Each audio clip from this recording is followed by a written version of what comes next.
आप एक जगह पर लगातार बैठते हैं तो आपके घुटने में दर्द होने लगती हैं, या फिर रात भर सोने के बाद सुबह जब आप पैर जमीन पर रखते हैं तो आपके घुटने में दर्द होती हैं, पिंडलियों में दर्द होती हैं जिसे हम काफ मसल्स बोलते हैं, या हील में जिसे हम एड़ी बोलते हैं, दर्द होने लग जाती है। इस तरह की परेशानी से आप भी परेशान हो रहे हैं, जिससे चलने में, उठने में, बैठने में, सीढ़ियाँ चढ़ने उतरने में अगर आपको तकलीफ़ हो रही है, तो आज मैं आपको बताने वाली हूँ बहुत ही हेल्पफुल एक्सरसाइज जो बहुत ही आसान है, जिसे आप अपने बिछावन पे ही कर सकते हैं और जिससे आपको इस तरह की जो समस्या है उससे आपको बहुत आराम देखने को मिलेगी। यह जो प्रॉब्लम होती है यह क्यों होती है? ये मोस्टली जो होती है वो इन्फ्लामेशन की वजह से होती है, या जब हमारे अकड़न हो जाती है मांसपेशियों में या हड्डियों में, जिसे हम स्टीफनेस बोलते हैं, इसकी वजह से भी देखी जाती हैं।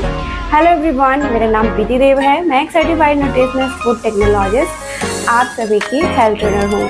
दोस्तों, मैंने पहले भी बहुत सारी वीडियो शेयर की हैं घुटने दर्द के लिए, एक्सरसाइज के लिए, मॉर्निंग स्टीफनेस के लिए, शाम की एक्सरसाइज के लिए, सुबह उठने के बाद एक्सरसाइज के लिए। वो आप लोगों को बहुत हेल्प मिला है उन एक्सरसाइज से, और आप लोगों के बहुत सारे फीडबैक भी मुझे मिले हैं कि आपको बहुत फ़ायदा हो रहा है।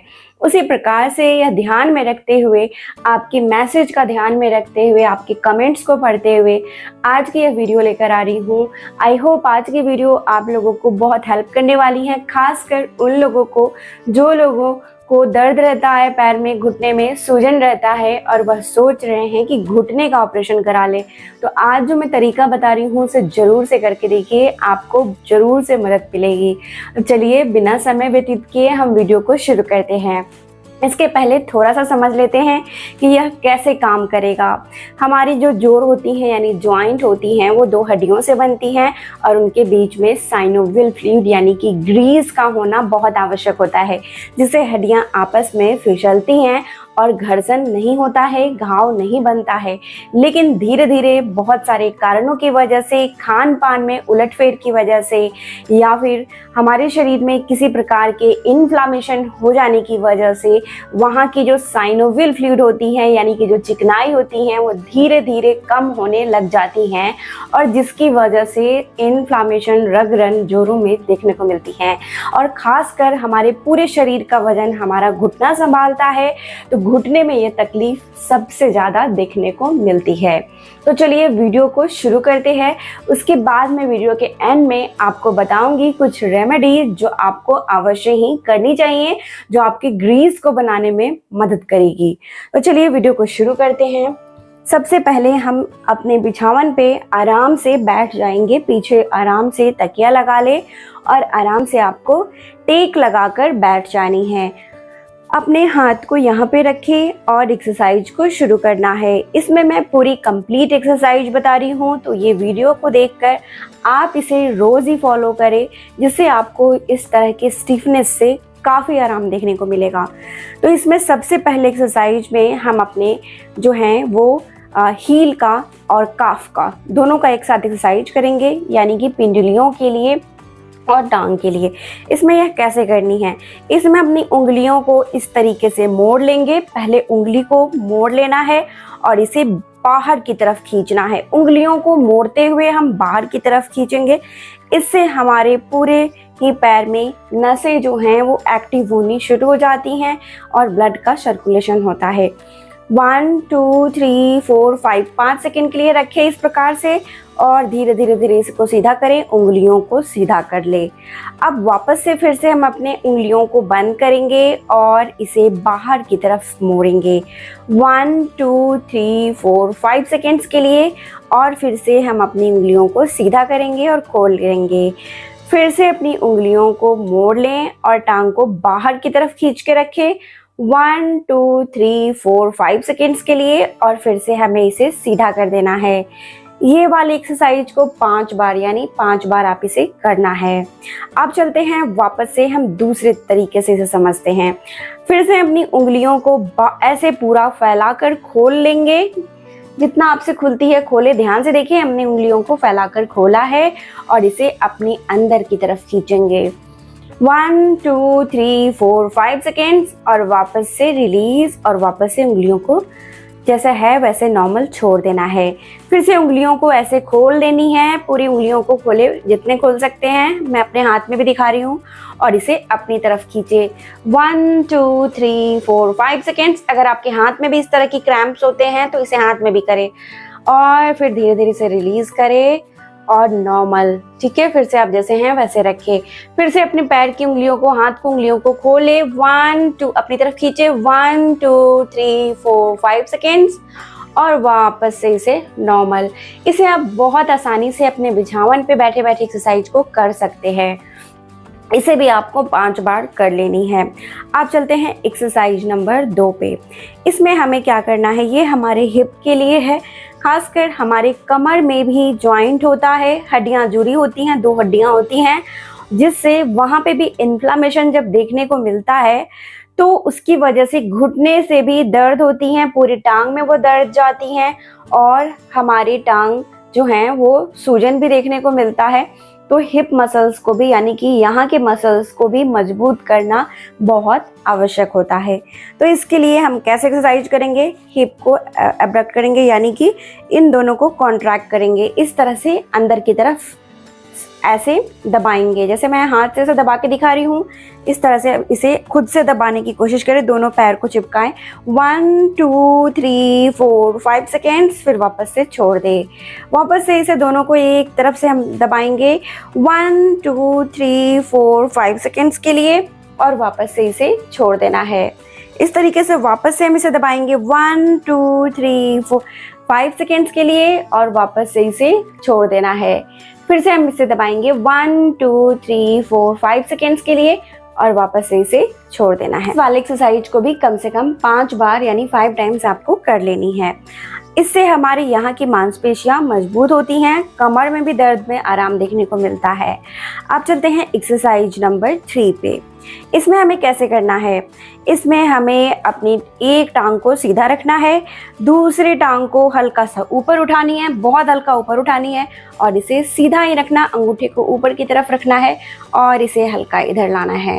लाकर रखें, उठाकर रखें 1 2 3 4 5 सेकेंड्स। वापस से इसे यहाँ पे लाएं और नीचे रख दें। फिर से हमें इसे करना है, ऊपर उठाएं, बाहर की तरफ लेकर जाएं 1 2 3 4 5 सेकेंड्स, और वापस से यहाँ लाकर सीधा कर दे।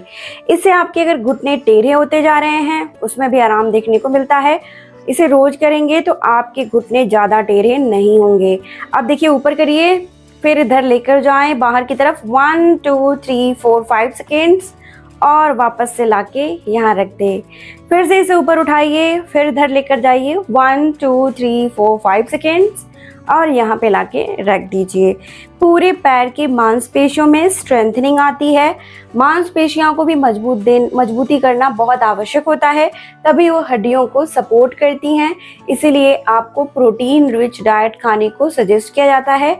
वो मैं आपको बताऊंगी कि आपको क्या खाना है, जिससे आपको गैस भी नहीं बने, आपका जो है वात ना बढ़े, और प्रोटीन की कमी दूर हो जाए। तो उसके लिए मैं वीडियो के एंड में आपको यह जरूर से बताने वाली हूँ, ध्यान से देखते रहिए। इसी प्रकार से हम दूसरे पैर को भी ऊपर हल्का उठाएंगे, बाहर की तरफ लेकर जाएंगे 1 2 3 4 5 सेकेंड्स, और फिर यहाँ नॉर्मल। आपके दोनों पैर में यह एक्सरसाइज करनी है।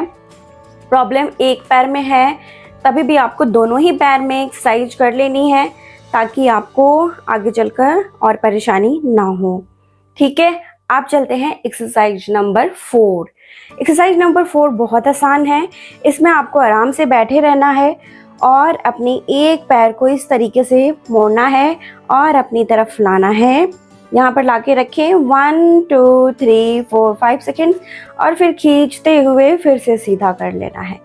फिर से हमें लाना है, यहाँ पे रखिए 1, जितनी मूर्ति है उतना मोड़े 1 2 3 4 5 सेकेंड्स। हील स्लाइड करना है और फिर धीरे से सीधा कर लेना है। फिर से हमें इसे स्लाइड करते हुए अपनी तरफ लाना है 1 2 3 4 5 सेकेंड्स, और फिर से इसे सीधा करके यहाँ रख देना है। फिर से हमें इसे सीधा खींचना है 1 2 3 4 5 सेकेंड्स, और फिर से इसे सीधा कर देना है। इस एक्सरसाइज को हम कम से कम 10 टाइम्स करेंगे, यानी 10 बारी से करेंगे। ठीक है, अब चलते हैं दूसरे पैर के लिए। 1, धीरे धीरे करना है आपको, ये याद रखें। 2 1 2 3 4 5 सेकेंड्स, फिर से करेंगे 3 1 2 3 4 5 सेकेंड्स और सीधा कर लेना है। तो इसे हमें 10 बार इसमें 10 टाइम्स दोनों ही पैर में इसे कर लेनी है।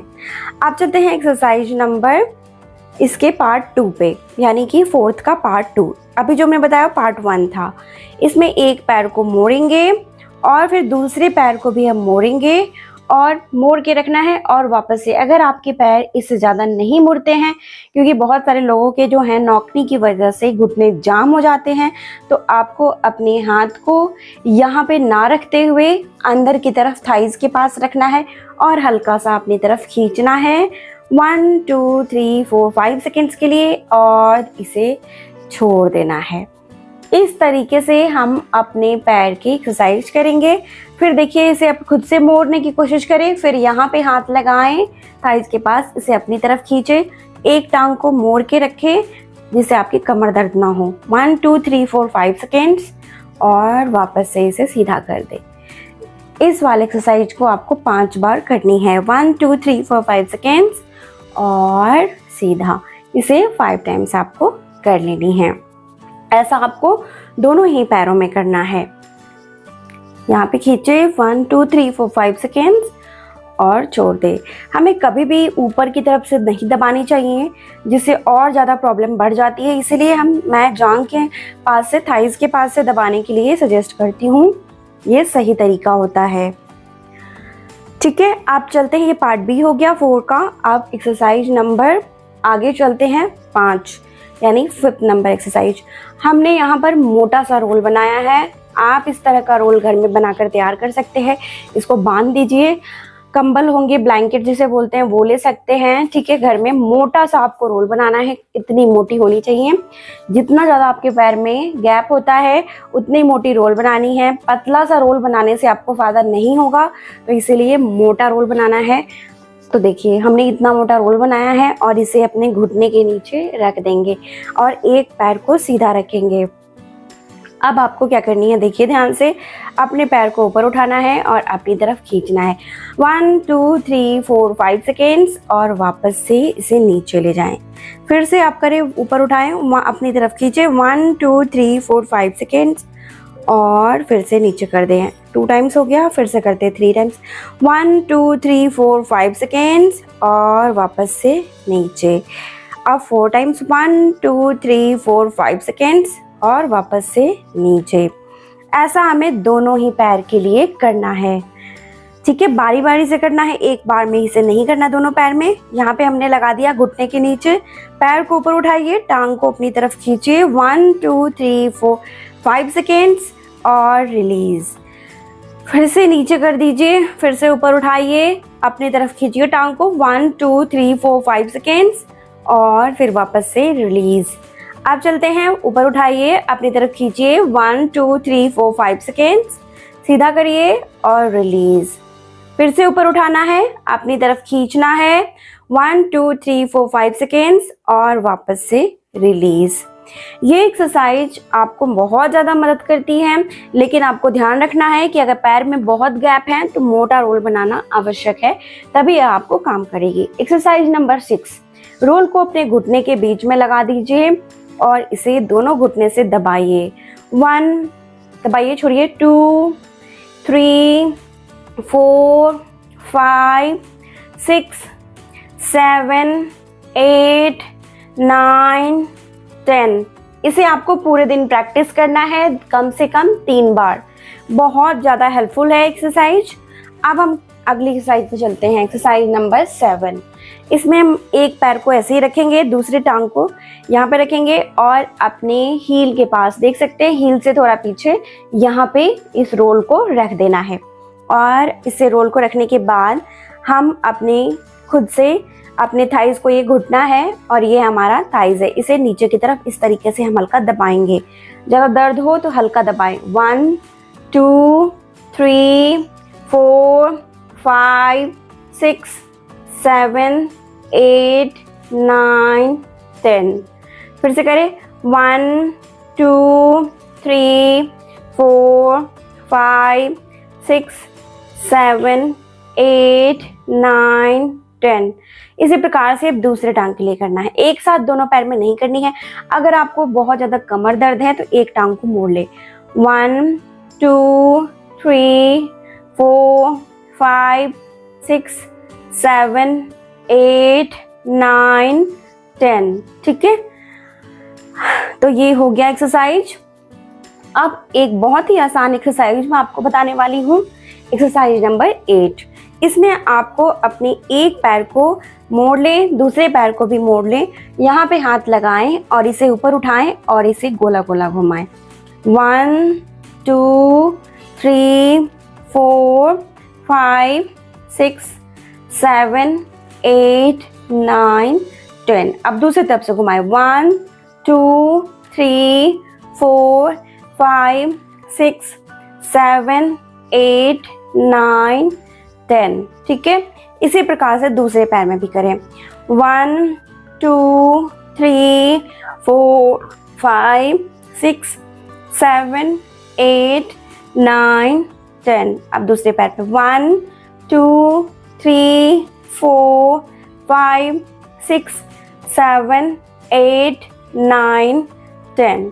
ठीक है, अब हम क्या करेंगे, रोल को यहाँ रखेंगे और अपने हील के पास इस तरीके से लगा देंगे और सांस को खींचेंगे, सांस को छोड़ेंगे। इनहेल एक्सहेल, और कम से कम आपको इसी प्रकार से 1 मिनट के लिए बैठे रहना है। ठीक है, आपके पास अगर ज़्यादा वक्त है तो 5 मिनट भी आप इस तरीके से बैठ सकते हैं।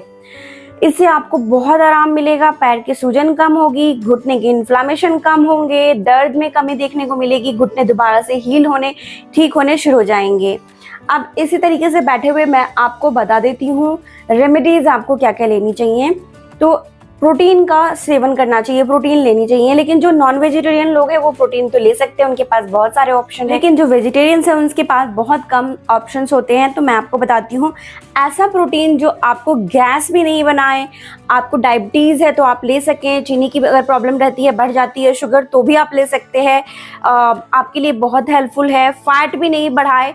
तो सबसे अच्छा तरीका जो है वो है जो होती हैं भुना हुआ चना, जो चना आता है ना छिलके वाला वो। लेकिन छिलके वाले चना के साथ एक समस्या होती है, प्रॉब्लम होती है कि ये थोड़ा गर्म होता है तासीर का, तो कुछ लोगों को ये डाइजेस्ट होने में प्रॉब्लम करती है, यानी पाचन होने में समस्या करती है। तो आपको इसे पानी में भिगोकर अंकुरित करके आप इसे ले सकते हैं। अगर फिर भी यह आपको नहीं अगर सूट करता है, बहुत सारे लोगों को ये नहीं सूट करता है, तो आपके लिए इसे दूसरा ऑप्शन मैं बता देती हूँ। उसके पहले जिनको सूट करता है वो लोग इसे भिगोकर अंकुरित करके इसे पीस कर इसका जो चीला होता है ना, रोटी, वो भी बनाकर खा सकते हैं। जो कोरिएंडर लीव्स होते हैं ना, धनिया लहसुन, इसकी चटनी बनाकर उसके साथ खाइए। आपके लिए प्रोटीन का बहुत अच्छा ये स्रोत है और आपके जो प्रोटीन की कमी है वो दूर होगी, जिससे मांसपेशियां दोबारा से बननी शुरू होंगी और जिससे मांसपेशियों के कमजोर होने की वजह से भी समस्या आती है वो नहीं देखने को मिलेगी। अगला जो रेमेडी है वो आपको लेनी है, अगर आपको चने से समस्या है, नहीं ले सकते हैं चना, तो आप इसकी जगह पे एडेमामे बीन्स आते हैं। अब ये एडेमामे बीन्स क्या होते हैं, नाम सुनकर बहुत ज़्यादा ऐसा लग रहा है कि ये क्या है, बहुत सारे लोगों को नहीं पता। तो मैं बता दूं कि जो सोयाबीन होता है ना, जो सोयाबीन आपने सुना होगा, सोयाबीन एक फलियों से बनती हैं और यह फलियां जो होती हैं ये जब हरे मतलब जब फ्रेश होती हैं, हरे रंग की होती हैं, तो इसे हम एडेमामे बीन्स बोलते हैं। ज़्यादातर जापानीज़ खाने में बहुत मिलता है, जापानीज लोग इसे बहुत खाते हैं, सब्जी बनाकर इसका खाते हैं, सूप बनाकर पीते हैं और यह बहुत अच्छा होता है। डाइजेशन में भी न्यूट्रिएंट्स बहुत अच्छे होते हैं, प्रोटीन का बहुत अच्छा स्रोत है। अगर आपको डायबिटीज़ है तो आपके लिए बहुत अच्छा है, शुगर स्पाइक कम करता है, इसमें फैट बहुत कम मात्रा में होती है, तो इससे फैटलेस भी इसे समझ सकते हैं, यानी कि आपकी जो है फैट भी नहीं बढ़ाएगा। तो जिनको भी ये है कि मोटे हो जाएंगे तो आप ये ले सकते हैं और प्रोटीन इसमें बहुत अच्छी मात्रा में होती है। तो आप इसे इंडिया में आपको यह मिल जाएगा, भारत में, लेकिन यह फ्रोजन मिलेगा, तो आप चाहें तो इसे खरीद सकते हैं। नहीं तो आप चना ले सकते हैं, नहीं तो आप मूंगफली का भी सेवन कर सकते हैं। मूंगफली में थोड़ा फैट होता है, लेकिन मूंगफली को आप अगर भिगो देंगे रात भर, एक मुट्ठी यानी जितने आपकी मुट्ठी में फिस्ट में आ जाता है इतनी मूंगफली आप एक दिन में इसे खा सकते। भिगोया हुआ मूंगफली खाइए, और इसमें भी बहुत अच्छी मात्रा में प्रोटीन होता है भिगोए हुए मूंगफली में, जिससे आपके प्रोटीन की कमी दूर हो जाएगी और गैस भी नहीं बनेगी। लेकिन भिगो कर खाइए, ये आपके लिए अच्छा रहेगा। और साथ में कुछ एक्सरसाइज भी आपको ज़रूर से करना है। अब इन्फ्लामेशन को दूर करने के लिए हमने आपको बता दिया है कि हरे पत्तेदार सब्जियां खाइए, जैसे कि जो सीजन में पत्तियां आती हैं उनकी चटनी बनाइए लहसुन डाल के, जैसे कि पुदीना हो गया, धनिया हो गया। इससे इन्फ्लामेशन दूर होता है, घुटने में मदद करता है ठीक करने में। आंवला को भी आप खा सकते हैं उबालकर, इससे भी आपकी इन्फ्लेमेशन कम होती हैं। और ड्राई नट्स में मैंने पहले भी बताया, सब्जा के बीज खाइए, चिया सीड्स खाइए भिगोकर पानी में, कद्दू के बीज खाइए। इन सारी चीज़ों को आप भिगोकर खा सकते हैं, मात्रा थोड़ा सा होना चाहिए। वॉलनट मैं बोलती हूँ, अलसी के बीज बोलती हूँ। वॉलनट यानी अखरोट, 2 अखरोट की गिरी या 3 अखरोट की गिरी आप ले सकते हैं। अलसी के बीज 1 चम्मच छोटे चम्मच से भुना हुआ होना चाहिए, दही में छाछ में मिला के लीजिए। इनमें से जो अच्छा लगता है आप ले सकते हैं। ये सारी चीज़ें आपको मदद करेगी इन्फ्लेमेशन को दूर करने के लिए। आज की जानकारी यहीं तक थी। अगर आपको डिटेल में वीडियो चाहिए तो बहुत सारे डाइट प्लान भी मैं इस चैनल पे शेयर की हूँ, आप जाकर देख सकते हैं। आज की जानकारी यहीं तक थी। सबसे ज़्यादा जरूरी मुस्कुराना नहीं भूलिए। वीडियो अच्छी लगी है तो शेयर करना नहीं भूलिए, शेयर कर दीजिए और लाइक करना नहीं भूलिए। आपके लाइक कर देने से मुझे मोटिवेशन मिलती है और मैं आपके लिए और भी वीडियो लेकर आती रहूँगी। तब तक अपना ख्याल रखिए, मुस्कुराते रहिए। शुक्रिया।